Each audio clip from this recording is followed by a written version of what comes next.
Dhariwal Corp limited इस company का IPO ये आज से ओपन हो रहा है। जानते हैं इस कंपनी के बारे में एंड इसके आने वाले आईपीओ के बारे में। कहीं मत जाइए, चैनल को सब्सक्राइब कर लीजिए। धारीवाल कॉर्प लिमिटेड ये कंपनी एक ट्रेडिंग कंपनी है। 2020 से इस बिजनेस में है एंड ये कंपनी डिफरेंट वेराइटीज की waxes, industrial chemicals and petroleum jelly की ट्रेडिंग करती है। इसका मतलब ये कंपनी इन प्रोडक्ट्स को एक जगह से बाई करती है एंड दूसरी जगह सेल कर देती है।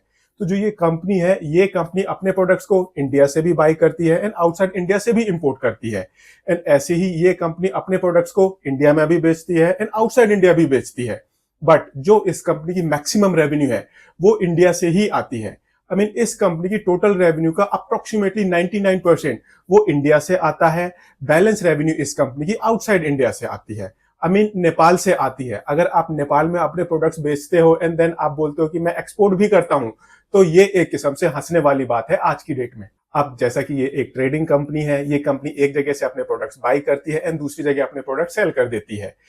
ये कंपनी अप्रोक्सीमेटली 55% प्रोडक्ट्स को टॉप 10 सप्लायर से बाई करती है एंड अप्रोक्सीमेटली 35% प्रोडक्ट्स को टॉप 10 सप्लायर्स को बेचती है। अब जो इस कंपनी के ये प्रोडक्ट्स हैं, ये काफी सारी इंडस्ट्रीज में यूज होते हैं as a basic raw material. जो इस कंपनी के प्रोडक्ट्स हैं, इनका बहुत सारी इंडस्ट्रीज में यूज है एंड यही रीजन है दैट ये कंपनी 2020 में इनकॉर्पोरेट हुई थी एंड आज की डेट में इस कंपनी की जो रेवेन्यू है वो अच्छी खासी ग्रो करती जा रही है। अब ये कंपनी डील तो 3 डिफरेंट टाइप्स के प्रोडक्ट्स में करती है, wax, industrial chemical and petroleum jelly. But जो इस कंपनी की मैक्सिमम रेवेन्यू है, अप्रोक्सीमेटली 88% रेवेन्यू, वो इस कंपनी की सिर्फ वैक्स के प्रोडक्ट्स की सेल करके आती है।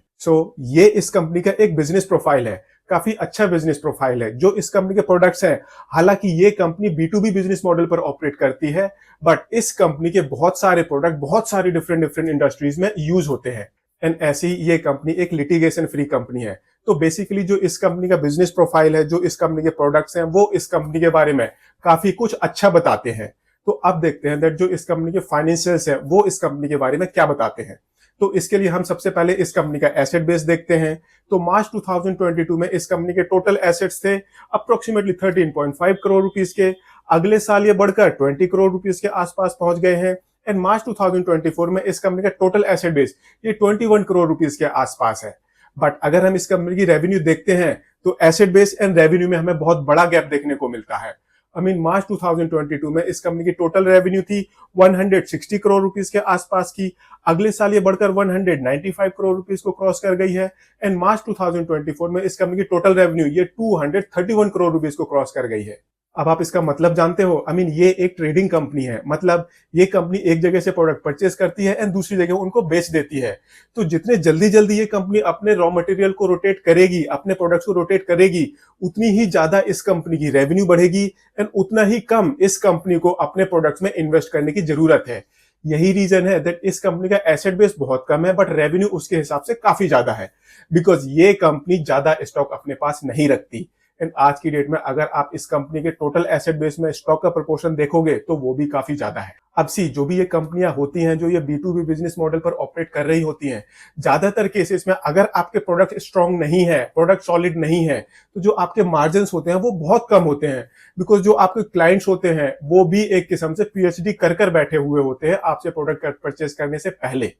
तो अगर हम इस कंपनी के मार्जिन देखते हैं तो हमें बहुत कम नजर आते हैं। ये कंपनी लेस देन 3% के एबिटा मार्जिन पर ऑपरेट कर रही है, लेस देन 2% के पैट मार्जिन पर ऑपरेट कर रही है। बट अगर हम इस कंपनी की return on equity and return on capital employed देखते हैं तो वो जबरदस्त है। इस कंपनी की रिटर्न ऑन इक्विटी है 51.5% की and return on capital employed है मोर देन 20% की। ये एक ट्रेडिंग कंपनी के हिसाब से बहुत बढ़िया है। अब हम इस कंपनी की प्रॉफिटेबिलिटी भी देख लेते हैं। मार्च 2022 में इस कंपनी ने प्रॉफिट कमाया था सिर्फ 1.42 करोड़ रुपीस का। अगले साल इस कंपनी का प्रॉफिट वो कम हो गया है, 60 लाख रुपए के आसपास आ गया है एंड मार्च 2024 में इस कंपनी का प्रॉफिट ये 4.5 करोड़ रुपीस को क्रॉस कर गया है। एंड ऐसी ही ये कंपनी अपने ऑपरेशन से कंटिन्यूअसली पॉजिटिव कैश जनरेट करती आ रही है। हालांकि क्वांटम बहुत कम है एज कंपेयर टू सेल। इस कंपनी का ऑपरेटिंग कैश रियलाइजेशन वो बहुत कम है। मार्च 2022 में इस कंपनी का ऑपरेटिंग कैश रियलाइजेशन था सिर्फ 96 लाख रुपीस का। अगले साल वो और कम हुआ है, 80 लाख रुपीस पर आ गया है एंड मार्च 2024 में इस कंपनी का ऑपरेटिंग कैश रियलाइजेशन फिर से कम हुआ है, वो 30 लाख रुपए पर आ गया है। कंपनी की रेवेन्यू बढ़ती जा रही है, प्रॉफिटेबिलिटी भी बढ़ती जा रही है।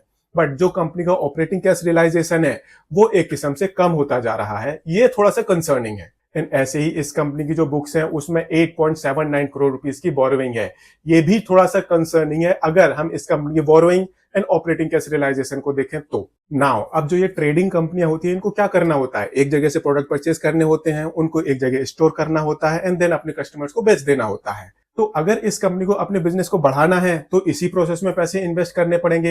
इस कंपनी को ज्यादा प्रोडक्ट्स परचेज करने पड़ेंगे एंड स्टोरेज कैपेसिटी बढ़ानी पड़ेगी। एंड अगर कंपनी प्रोडक्ट परचेज करने में पैसे लगाती है तो इसको हम बोलेंगे वर्किंग कैपिटल मैनेजमेंट में कंपनी पैसे लगा रही है। अगर कंपनी स्टोरेज कैपेसिटी को बढ़ा करने में पैसे लगाती है, बिल्ड करने में पैसे लगाती है, तो हम बोलते हैं दैट ये कंपनी कैपिटल एक्सपेंशन कर रही है। एंड ये कंपनी वाकई में ही ये करने वाली है जिसके लिए ये कंपनी अपना आईपीओ लेकर आ रही है। कंपनी का टोटल आईपीओ साइज है 25.15 करोड़ रुपीस का। 1 अगस्त को आईपीओ ओपन होगा, 5 अगस्त को आईपीओ क्लोज हो जाएगा एंड 8 अगस्त को इस कंपनी की लिस्टिंग होगी। 102 रुपीज से 106 रुपीज का प्राइस बैंड है, 1200 शेयर्स का लॉट साइज है। इस हिसाब से जो आपकी मिनिमम इन्वेस्टमेंट होगी ये होगी 1,27,200 रुपीज की। सो अब क्वेश्चन आता है दैट क्या आपको इस कंपनी के आईपीओ को सब्सक्राइब करना चाहिए या नहीं। ये एक एसएमई आईपीओ है एंड ऐसी कंपनी है जिसका अभी तक कोई भी लिस्टेड कॉम्पिटिटर मार्केट में नहीं है। स्टॉक एक्सचेंज में तो कोई कंपनी इस तरह की लिस्टेड नहीं है, बट ऑफ मार्केट में बहुत सारे प्लेयर्स ऑलरेडी हैं। तो अगर आपको इस बिजनेस में पैसे लगाने हैं तो यही कंपनी आपके पास एक इकलौती ऑप्शन है। बट एसएमई आईपीओ है, थोड़ा सा सोच समझ कर इन्वेस्ट करना, बिकॉज जो कंपनी का एसेट बेस है कोई फिक्स एसेट बेस नहीं है।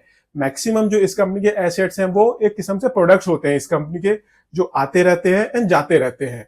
तो एक किस्म से ये कंपनी काफी एसेट लाइट बिजनेस मॉडल पर ऑपरेट करती है। एंड इस तरह के बिजनेस की एक और खास बात होती है, डेंजरस बात होती है इन्वेस्टमेंट के पॉइंट ऑफ व्यू से, दैट जब भी इस कंपनी के मालिक चाहे तब उस बिजनेस को किसी दूसरी एंटिटी में शिफ्ट कर सकते हैं एंड आपको पता भी नहीं चलेगा।